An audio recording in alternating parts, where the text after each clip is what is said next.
Halo kawan-kawan, Assalamualaikum warahmatullahi wabarakatuh. Welcome back to my YouTube channel Zakaria Sidik. Selamat siang untuk kita semua. Ya, kebetulan ini aku lagi ada di kebun kelapa sawit. Alhamdulillah kemarin udah selesai kita panen. Hari ini kegiatannya kutip berondol. Ini di sela-sela waktu sambil istirahat. Di sini aku mau bikin konten juga lah ya, video sekaligus mau ngejawab karena ada beberapa komentar di kolom video saya di kanal YouTube itu banyak juga yang bertanya masalah harga kebun kelapa sawit kayak gitu guys. Banyak juga kan yang nanya itu entah dari kawan-kawan yang magang di Jepang maupun kawan-kawan lainnya yang nyimak video aku ya. Itu nanya berapa sih harga kebun kelapa sawit yang Bang Zakaria beli itu per hektarnya tuh berapa harganya kayak gitu. Nah, di sini aku mau ngasih gambaran harga per hektarnya kayak gitu. Jadi aku mau sedikit mundur dulu di tahun 2017 itu pertama kali orang tua saya ngambil kebun kelapa sawit di daerah sini. Di daerah sini itu daerah administrasi Kabupaten Sintang, Kalimantan Barat, guys. Orang tua saya di tahun 2017 itu ngambil 4 hektar. 4 hektar itu harganya 75 juta ya. Kalau 4 hektar harganya 75 juta itu berarti berapa per hektarnya? Ya sekitar 18 juta per hektarnya kan? Sekitar 18 juta lah per hektarnya, nggak sampai 20 hektar ya. Enggak sampai 20 juta per hektarnya kayak gitu. Nah, kayak gitu. Itu di gambaran di tahun 2017 ya. Di tahun 2017 itu kita orang tua saya ngambil itu sekitar 18 juta per hektarnya. Nah, itu pada saat itu harga buah kelapa sawit itu masih murah. Enggak kayak di tahun 2021. Di tahun 2017 itu buah kelapa sawit itu sangat murah sekali. Cuma berapa? 600 rupiah. 600 rupiah kalau nggak salah dulu itu. Makanya kebun-kebun tuh banyak yang enggak terawat. Apalagi di sebelum tahun 2017 ya. Di tahun 2016 itu harga kebun kelapa sawit di sini tuh murah-murah. Ada yang cuma 10 juta per hektarnya. 10 juta, bahkan 8 juta pun ada. Ya. Sebenarnya harga kebun kelapa sawit di daerah sini itu tergantung lokasi. Pada saat dulu itu jalan negara belum dibuka lebar kayak sekarang ini. Sekarang jalan negara udah lebar ya, udah badan jalannya udah lebar walaupun belum aspal ya. Tapi udah lebar, makanya pada saat dulu itu masih murah-murah. Pembukaan jalan negara lebar-lebar itu ya di sekitar tahun 2017 itulah dia pokoknya. Jadi jalan negara dibuka, nah di situ juga lah harga kebun mulai meningkat kayak gitu guys. Walaupun pada saat itu harga buah kelapa sawit masih murah kayak gitu. Nah, terus untuk yang aku sendiri ngambil di sini berapa harganya per hektar kayak gitu kan ya. Pertanyaannya. Orang tua saya udah ngambil di tahun 2017. Kebetulan pas di tahun 2018 aku berangkat magang ke Jepang. Pada saat aku berangkat magang ke Jepang itu aku juga memang punya mimpi ya. Punya mimpi, punya angan-angan pengen punya kebun kelapa sawit sendiri kayak gitu. Bermodalkan dengan kerja magang di Jepang, aku nabung ya. Setelah nabung, aku mau merealisasikan mimpi aku melalui investasi di kebun kelapa sawit. Kebetulan kan orang tua udah ada punya di daerah sini kayak gitu ya. Jadi aku minta bantuan sama orang tua untuk carikan juga di daerah sini kayak gitu guys. Aku mulai ngambil kebun kelapa sawit di sini, tabungan mulai ada itu di tahun 2020 ya, setelah Covid ya, Covid-19 ya. Di tahun 2020 itu harga buah kelapa sawit udah mahal guys ya, udah di atas 2000 ya. Karena pada saat di tahun 2019 itu mulai pergerakan harga buah kelapa sawit itu naik ya. Dari 1.300 beranjak lagi ke 1.500, beranjak lagi ke 1.800, beranjak lagi ke 2.000.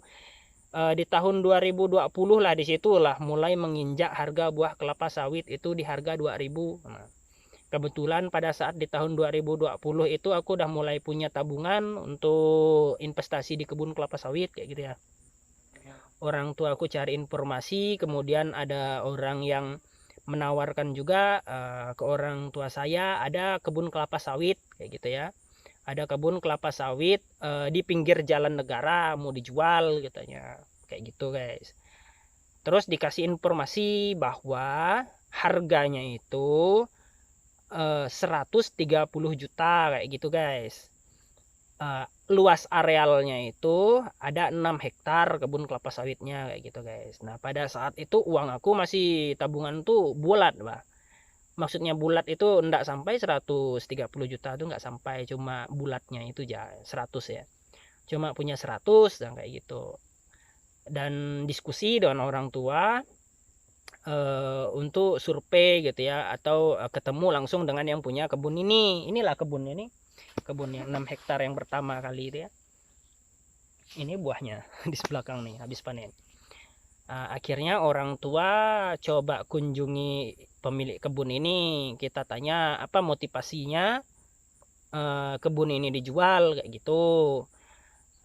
Ternyata setelah ketemu dengan yang punya kebun ini, motivasinya dijual itu karena suaminya udah meninggal kayak gitu. Jadi kebun ini ndak ada yang merawatnya kayak gitu guys. Karena ndak ada yang merawatnya, sama dia mau dijual aja katanya kayak gitu, ndak mampu merawatnya. Habis kayak gitu ditanya berapa emang kebun nih mau dijualnya berapa gitu kan. Ternyata lah orang yang punya kebun ini nih bilangnya ndak sampai 100 gitu guys. Akhirnya karena nggak sampai 100, kita punya dananya segitu, akhirnya kita deal kayak gitu ya. Oke lah kalau kayak gitu, kalau misalnya segitu harganya sama-sama sepakat ya. Berapa ya waktu itu ya, 90 kalau nggak salah, 90 kalau nggak salah mintanya. Akhirnya setuju, sama-sama setuju, kita ambil kayak gitu guys. Ini kebun pertama ngambil di tahun 2020 sekitar bulan 6 tuh ngambilnya. Berarti berapa ya kalau 6 hektar 90 bagi 6 hektar tuh ya berapa guys? 20 ya, masih 20 juga ya, berapa, 15 kah? Sekitar 15 lah per hektarnya, masih dapat 15 kayak gitu pada saat itu ya guys ya, 2020 ya. Di 2020 itu harga buah sawit belum sampai di harga 4.000. Di tahun 2021 harga buah kelapa sawit itu sampai harga 4.000. Itu mendorong juga harga kebun kelapa sawit di sini semakin mahal kayak gitu. Setelah dapat yang 6 hektar ini, akhirnya enggak tahu kenapa yang di belakangnya dijual juga ke kita, ditawarkan ke kita. Kebetulan ada sedikit rezeki, kita ambil kayak gitu ya. Tapi untuk harga per hektarnya udah mahal guys, udah hampir berapa ya, hampir 30-an lah gitulah, sekitar kayak gitu. Terus di sebelahnya lagi dijual lagi ke kita, kita ambil. Terus ada lagi enggak jauh dari punya kita, nawarkan lagi ke kita, rezekinya ada kita ambil lagi kayak gitu guys. Dan terus ya kita nambah lagi karena pada saat itu melihat potensinya cukup bagus ya kayak gitu nambah. Dan untuk harga kebun kelapa sawit sekarang udah nggak main-main. Kalau sekarang itu kisaran antara 55 per hektar sampai 75 juta per hektarnya, tergantung lokasinya lagi. Kalau lokasinya di dalam maksudnya itu bukan di pinggir jalan negara, ya bisa sekitar segitulah. Murah-murahnya 40 kayak gitu di dalam. Kalau di pinggir jalan negara sini udah mahal, 55 per hektarnya. Karena terakhir ada bibi saya ngambil nggak jauh dari kebun saya, paling cuma berapa ratus meter ya, di pinggir jalan negara, itu 55 per hektarnya kayak gitu guys. Semakin kondisi kebunnya bagus itu semakin mahal kalau sekarang, karena ini didongkrak dengan harga harga buah sawit yang waktu itu pernah tembus sampai hampir 4.000 tuh, 3.900 itu. Jadi kebun tuh semakin melambung juga harganya kayak gitu. Kalau untuk harga per hektarnya 55 sampai 75 per hektar itu sih kalau menurut orang Sumatera, apalagi orang Riau ya. Riau itu kan gudangnya sawit tuh, itu pasti murah kata mereka. Tapi untuk kawasan sini udah terbilang mahal guys kalau segitu tuh. Ya, tergantung lokasi lagi, Pak. Di sini ini agak jauh juga dari kota, jadi terbilang mahal lah segitu. Terbilang mahal segitu. Dan untuk sekarang juga udah jarang Mbak ada yang jual lagi. Kalau ada yang jual pun mahal gitu ya. Kebunnya ndak terawat pun mahal gitu. Dan kita pun kalau misalnya mau ngambil kebun kelapa sawit, kalau misalnya di dalam itu biasanya yang bakal jadi masalah itu tuh jalan. Di jalan negara aja kayak gini masalahnya jalan sering rusak, apalagi kalau di dalam. Bisa-bisa buah ndak bisa keluar kan. Kalau udah ada panen, buah ndak bisa keluar, restan busuk, ndak jadi duit, susut lagi kan bobotnya kan.